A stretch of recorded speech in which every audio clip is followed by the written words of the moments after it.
बिस्मिल्लाहिर्रहमानिर्रहीम। अस्सलामुअलैकुम। नाज़रीन कराम, नई वीडियो में आपको खुश आमदीद कहते हैं। पाकिस्तान में पावर डायनेमिक्स, ताकत का तवाज़ुन जो है बहुत तेज़ी से बदल रहा है और इस सब के अंदर इमरान खान अब अनस्टॉपेबल हो चुके हैं, क्योंकि अब इमरान खान ने वाज़े और दो टोक ऐलान कर दिया है। और जिस तरह से अनवर मकसूद ने एक बयान दिया कि एक पठान तो भारत में काफ़ी मशहूर है लेकिन एक पठान पाकिस्तान में है, उसी तरीके से अगर ये कहा जाए कि पाकिस्तानी पठान ने एक नया खड़ाक किया है और आर्मी चीफ एक 22वें ग्रेड का अफसर है, वो कौन होता है? ये पहली मर्तबा पाकिस्तान की तारीख में बात की गई है और मैं सुनवाऊंगा भी कि इमरान खान ने क्या कहा है और किस तरह से इमरान खान इस वक्त ताकतवर हलकों के साथ अपने ताल्लुकात तो ठीक करना चाहते हैं लेकिन अपनी टर्म्स पर। और इमरान खान की अपनी terms and conditions Imran Khan की अपनी ख्वाहिशात नहीं है। इमरान खान की टर्म्स एंड कंडीशंस जिन पर आइंदा आने वाले सिविल मिलिट्री रिलेशंस का दारो मदार होगा, वो टर्म्स एंड कंडीशंस पाकिस्तान का आइन, पाकिस्तान का कानून डिसाइड करेगा। और यही वो एक मसला है, यानी यही वो एक पॉइंट है जिसकी वजह से बहुत से लोग अभी भी कंफ्यूज हैं और इमरान खान का रास्ता रोक रहे हैं कि कहीं उनकी अपनी ताकत, उनकी अपनी पावर कम ना हो जाए अगर इमरान खान इक्तदार में आ गया। ये नुक्ता भी अब बहुत ज़्यादा समझने वाला है और इमरान पाकिस्तान तहरीक इंसाफ ने 90 दिन में इलेक्शन ना होने की सूरत में अपनी स्ट्रेटजी बना ली है। वो स्ट्रेटजी भी मैं आपके सामने रखूंगा और जेल भरो तहरीक अभी भी ऑन द टेबल है, वो डिस्कस हो रही है और इस हवाले से एक नई अपडेट मेरे पास है, वो भी आपको बताऊंगा। नाज़रीन कराम, पाकिस्तानी पठान इस वक्त मुकम्मल तौर पर अनस्टॉपेबल है, अगरचे उसे रोकने के लिए बहुत कुछ किया जा रहा है और इंतखाबात में उसकी एडवांस बुकिंग सारे रिकॉर्ड तोड़ चुकी है, क्योंकि इंतखाबात के हवाले से तो ये कन्फर्म हो चुका है कि वो इमरान खान ने जीतने ही जीतने हैं। अब यहाँ पर चेयरमैन तहरीक इंसाफ इमरान खान की जानिब से जेल भरो तहरीक के ऐलान का मामला, उस तहरीक में अपना किरदार अदा करने के लिए पार्टी की खवातीन हरावल दस्ते के तौर पर सामने आई और अपने चेयरमैन इमरान खान से जेल भरो तहरीक का हिस्सा बनाने और रजाकाराना तौर पर गिरफ्तारियां देने की इजाज़त देने की इस्तदा कर दी है। इस सिलसिले में इन खवातीन कायदीन और कारकुनान के एक बड़े वफद की जमान पार्क में चेयरमैन तहरीक इंसाफ इमरान खान से मुलाकात हुई, जिसमें जेल भरो तहरीक में सफ़े अव्वल में किरदार अदा करने और मुल्क भर से गिरफ्तारियां देने का हलफ उठाया गया। वफद ने कहा कि कौम की माएँ, बहनें और बेटियां हकीकी आज़ादी की तहरीक में अपने कायद इमरान खान के शाना बशाना हैं।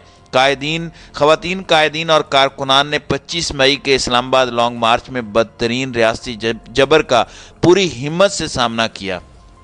खवातीन जेल भरो तहरीक में भी सफ़े अव्वल में किरदार अदा करना चाहेंगी।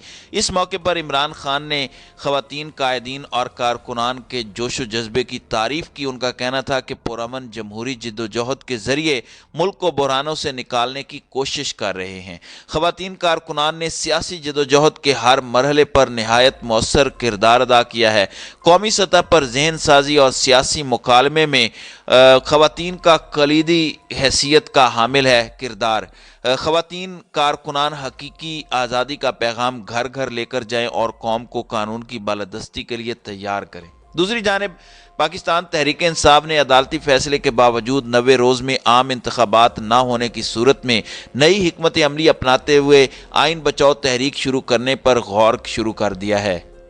ज़राए के मुताबिक चेयरमैन पीटीआई इमरान खान ने आइन बचाओ तहरीक के हवाले से वकला और सिविल सोसाइटी से मुशावरत शुरू करते हुए पीटीआई वकला विंग को मुतहरिक होने की हिदायत कर दी है। ज़राए का कहना है कि आइन बचाओ तहरीक के पहले मरहले में वकला, सिविल सोसाइटी और पार्टी रहनुमा एहतजाज करेंगे और दूसरे मरहले में इमरान खान खुद मैदान में उतरेंगे।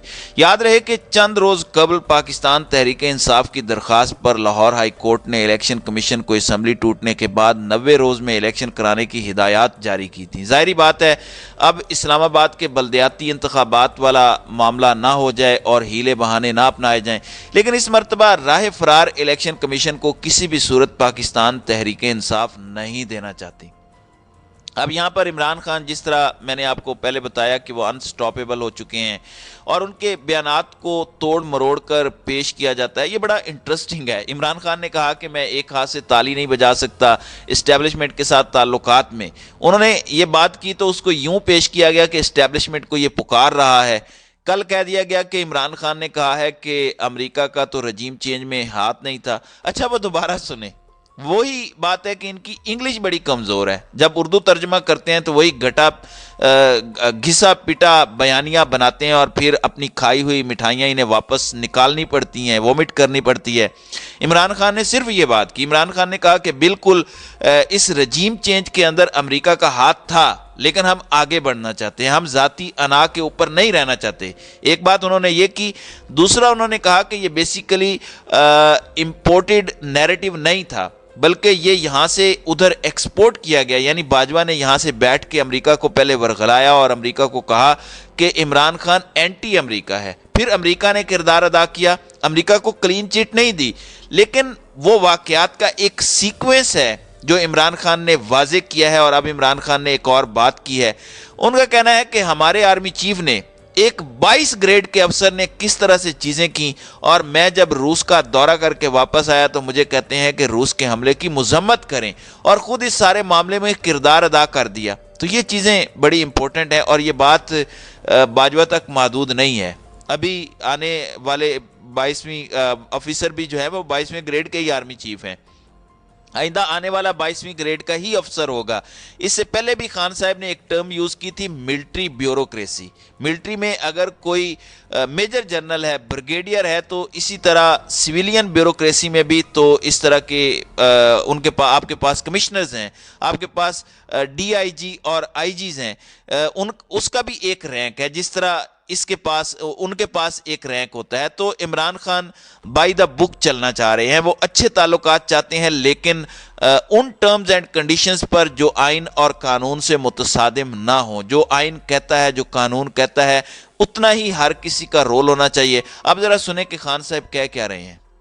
اس کو میں نے بتایا کہ ہندوستان تو نہیں کنڈیم کر رہا، امریکہ کا وہ اسٹریٹجک ایلائی ہے، کوارڈ کا ممبر ہے، وہ تو نہیں کنڈیم کر رہا، تو ہمیں نیوٹرل رہنا چاہیے جو ہندوستان رہ رہا۔ ہمارے آرمی چیف نے، آپ یہ سوچیں کہ خود ایک یعنی گریڈ 22 آفیسر نے بیٹھ کے ایک سیکیورٹی کا سیمینار تھا، اس نے خود کنڈیم کر دیا روس کو۔ ہم ان سے سستا تیل لے رہے ہیں، اس نے کنڈیم کر دیا، اور امریکہ کو خوش کرنے کے لیے۔ اب اس سے نتیجہ کیا ہوا؟ ہندوستان کا جو مہنگائی تھی، انفلیشن تھی، وہ کوئی 7.5% تھی۔ دنیا میں تیل اوپر گیا کیونکہ لڑائی جب ہوتی رہی تھوڑا اور اوپر چلا گیا۔ ہندوستان کی انفلیشن 7.5% سے 5.5% پہ آ گئی۔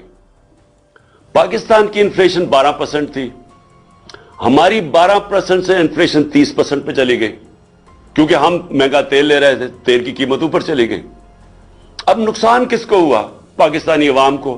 میں یہ کوئی اپنی ذات کے لیے تو نہیں کہہ رہا تھا، میں تو اپنے لوگوں کے لیے فیصلہ کیا تھا کہ ہمیں سب سے بنانی چاہیے، ہم کسی کی لڑائی میں کیوں پڑے؟ ہمیں انٹرسٹ اپنے لوگوں کا ہونا چاہیے۔ یہ انڈیپینڈنٹ فارن پالیسی ہوتی ہے۔ لیکن جب آپ کسی اور کو خوش کرنے کے لیے اپنی فارن پالیسی بناتے ہیں اور اپنے لوگوں کو قربان کرتے ہیں، اس کا نتیجہ یہ ہوتا ہے جو آج پاکستان میں مہنگائی کی لہر ہے اور یہ بڑھتی جا رہی ہے، اور اس کا پریشر، کیونکہ آپ زیادہ پیسے دے رہے ہیں تیل کے لیے، ڈالرز آپ کے جا رہے ہیں، آپ کے ڈالر ریزرو پہ فرق پڑ گیا۔ آج پاکستان کی تاریخ میں کبھی بھی اتنے کم ڈالر ریزرو نہیں جو آج ہیں، جس کے اثرات اب آپ دیکھ رہے ہیں۔ جی ناظرین اکرام، آپ نے عمران خان کی یہ گفتگو سنی۔ اس میں جو امپورٹنٹ چیز ہے وہ یہ ہے کہ ایک 22ویں گریڈ کا افسر خود سے ایک سیکیورٹی ڈائلاگ میں جا کر کنڈیم کیسے کر سکتا ہے؟ وہ سٹیٹ تو نہیں ہے، نہ ہی یہ ریاستی پالیسی ہے۔ تو یہ ایک میرے نزدیک بڑی تھاٹ پرووکنگ بات ہے۔ میرے لیے اس کی اہمیت بہت زیادہ ہے، جتنی زیادہ آپ سمجھ سکتے ہیں اتنی زیادہ ہے۔ مارک مائی ورڈز، اور آپ دیکھیں گے کہ یہ خد و خال اب واضح ہوتے جائیں گے۔ پاکستانی پٹھان انور مقصود کی ٹرمز میں وہ اب انسٹاپیبل ہوتا جا رہا ہے، اور وہ 75 سالہ پاور ڈائنامکس बदलने पर तुल गया है। इससे पहले वो जिस जिस चीज़ पर तुला वो उसने करके दिखाया। तो आप देखते हैं कि वो क्या करता है। तो नाज़रीन कराम, आपकी इस वीडियो के हवाले से क्या राय है? अब अपनी राय का इजहार कमेंट सेक्शन में ज़रूर कीजिएगा।